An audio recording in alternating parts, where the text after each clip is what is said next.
Part 2।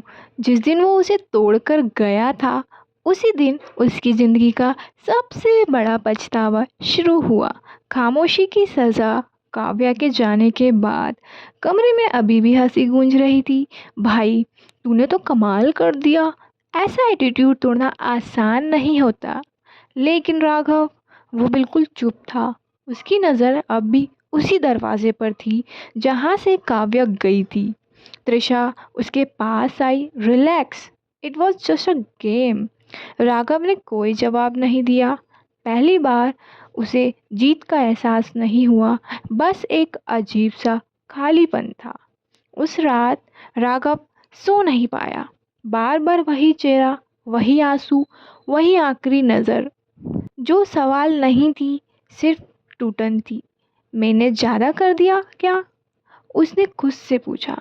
लेकिन अगले ही पल उसने अपने थॉट्स को दबा दिया। What ever she deserve it. लेकिन दिल मानने को तैयार नहीं था। अगले दिन कॉलेज में सब नॉर्मल था, बस एक चीज़ को छोड़कर। काव्या नहीं आई। पहला दिन, दूसरा दिन, तीसरा दिन। राघव का ध्यान हर जगह था, बस पढ़ाई में नहीं। हर कॉरिडोर, हर क्लास, हर कोना। वो उसे ढूंढ रहा था। किसे ढूंढ रहा है? दोस्त ने हंसते हुए पूछा। राघव चिढ़ गया। किसी को नहीं। लेकिन सच वो खुद से भी छुपा नहीं पा रहा था। चौथे दिन काव्या कॉलेज आई, लेकिन वो पहले वाली काव्या नहीं थी। ना गुस्सा, ना एटीट्यूड, ना कोई रिएक्शन। वो बस चुप थी। राघव ने उसे देखा। दिल में कुछ जोर सा चुभा। वो उसके पास गया। काव्या। लेकिन इस बार काव्या ने उसे देखा भी नहीं। बस उसके पास से ऐसे निकल गई जैसे वो कभी था ही नहीं। राघव वही खड़ा रह गया। पहली बार उसे एहसास हुआ इग्नोर होना क्या होता है। उसने पीछे मुड़कर देखा। काव्या दूर जा रही थी, बिल्कुल अकेली। और इस बार राघव उसे रोक नहीं पाया। जिसे वो खेल समझ रहा था, वो किसी की पूरी दुनिया थी। और अब वो दुनिया उससे दूर जा चुकी थी। जिसे उसने तोड़ा था, उसी से अब वो सच कहना चाहता था। लेकिन हर सच देर से बोलना तो झूठ ही लगने लगता है। सच जो देर से आया। उस रात के बाद राघव बदल गया था। हंसना बंद, गुस्सा कम और खामोशी ज़्यादा। उसे पहली बार गिल्ट महसूस हो रहा था। वो बार बार खुद से एक ही बात कह रहा था। शुरुआत गेम थी, लेकिन जो अब वो है, वो सच है।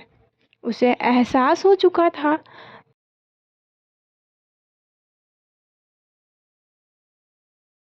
वो काव्या से प्यार करने लगा है। कई दिन तक वो सही मौका ढूंढता रहा। और फिर एक दिन कॉलेज के रूफटॉप के पास स्टोर रूम के बाहर काव्या अकेली खड़ी थी। काव्या, राघव ने धीमे से पुकारा। लेकिन काव्या ने जैसे सुना ही नहीं। वो आगे बढ़ा। मुझे तुमसे बात करनी है। मुझे नहीं करनी, काव्या ने बिना उसकी तरफ देखे कहा। राघव ने रास्ता रोक लिया। बस एक बार मेरी बात सुन लो। काव्या चुप रही और जाने लगी। तभी राघव ने उसका हाथ पकड़ लिया। रुको। काव्या घबरा गई। छोड़ो मुझे। लेकिन इस बार राघव ने उसे छोड़ने की बजाय सीधे स्टोर रूम के अंदर खींच लिया। दरवाज़ा बंद। काव्या डर गई। तुम पागल हो गए हो क्या? राघव की सांसें तेज थी। मैं बैड बॉय नहीं हूँ। काव्या कड़वी हंसी हंसी। अच्छा, तुम जीत गए ना? उसने आंखों में आंसू लेकर कहा। फिर मुझे परेशान क्यों कर रहे हो? मैंने किसी से कुछ नहीं कहा। ये सुनकर राघव को और चोट लगी। काव्या हाथ छुड़ाकर जाने लगी। ठीक है। राघव की आवाज़ अचानक बदल गई। तुम्हें बैड बॉय ही देखना है ना? तुम्हें बैड बॉय ही देखना है ना? तो आज दिखाता हूँ। उसने दरवाज़ा लॉक कर दिया। काव्या पीछे हटी। राघव आगे बढ़ा और उसे दीवार से टिका दिया। उसके दोनों हाथ पकड़कर ऊपर कर दिए। दोनों की आंखें मिली, एक में डर, दूसरे में गुस्सा और दर्द। चिल्लाओ मत। उसने उसका मुंह पकड़ लिया। आज तुम्हें सुनना पड़ेगा। कुछ सेकंड बाद उसने धीरे से कहा, हाँ मानता हूँ, मैंने गलत किया? उसकी आवाज़ अब भारी थी। लेकिन तुम्हारे आने के बाद मैं बदल गया हूँ। मैं खुद कंफ्यूज हूँ, राघव ने कहा। मुझे खुद पर भरोसा नहीं होता कि मैं इतना बुरा होकर अच्छा कैसे बन सकता हूँ। उसने नज़रें झुका ली, क्योंकि मेरे पीछे भी एक रीज़न है। काव्य ने हल्का सा उसे देखा। मैं भी किसी से प्यार करता था। उसकी आवाज़ टूट गई। उसने मुझे चीट किया। तब से मैंने अच्छाई पर भरोसा करना छोड़ दिया। कमरे में सन्नाटा छा गया। इसलिए मैं एक बुरा बन गया। वो फिर उसकी आंखों में देखने लगा। शुरुआत में ये सब गेम था। काव्य की सांसें रुक गई। लेकिन धीरे धीरे मुझे खुद नहीं पता चला कब मैं तुम्हें सच में पसंद करने लगा। उसकी पकड़ ढीली लगी। तुमने मेरे अंदर की सोच बदल दी। मैं खुद से लड़ रहा था। उसकी आंखों से आंसू गिर गए। अगर पहले बता देता तो तुम कभी मुझ पर भरोसा नहीं करती। मैं तुम्हें हर्ट नहीं करना चाहता था, लेकिन सब कुछ ऐसे सामने आ गया। अब दोनों की आंखें नम थी। जो भी हुआ वो झूठ से शुरू हुआ। उसने धीरे से कहा, लेकिन मेरी फीलिंग्स, मेरे इंटेंशंस कभी फेक नहीं थे। मैं चाहता तो तुम्हारा फ़ायदा उठा सकता था। उसने खुद को रोका, लेकिन मैंने ऐसा कभी नहीं किया। तुम जो कहोगी मैं करूँगा।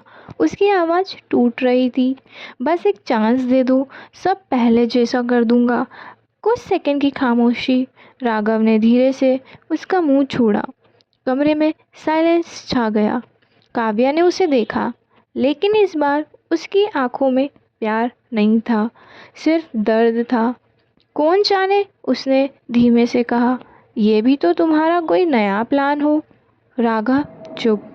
मैं तुम पर ट्रस्ट नहीं कर सकती। काव्या की आवाज़ कांप रही थी।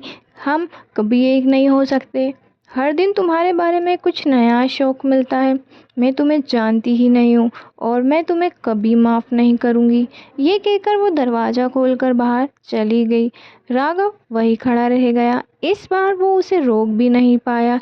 कुछ सेकंड बाद उसने दीवार पर ज़ोर से मुक्का मारा। Damn it! उसकी आंखें से आंसू बहने लगे। वो नीचे बैठ गया। हाथ कांप रहे थे, दिल टूट चुका था। मैंने सब खराब कर दिया। वो रो रहा था जैसे पहली बार वो सच में अकेला था। कभी कभी सच बोलने में देर हो जाए तो वो सच भी किसी झूठ से कम नहीं लगता। तो क्या यही इस कहानी की एंडिंग थी? नहीं, बल्कि आगे जो भी हुआ वो आपको हैरान कर देगा। कैसे उस दोनों की ज़िंदगी बदल गई, कैसे वो पास आए। इसके लिए आपको थर्ड पार्ट ज़रूर देखना है, जो कि जल्दी अपलोड होने वाला है। वीडियो पसंद आए, like, share, comment and subscribe. Press the bell icon for more upcoming updates, and thanks for watching.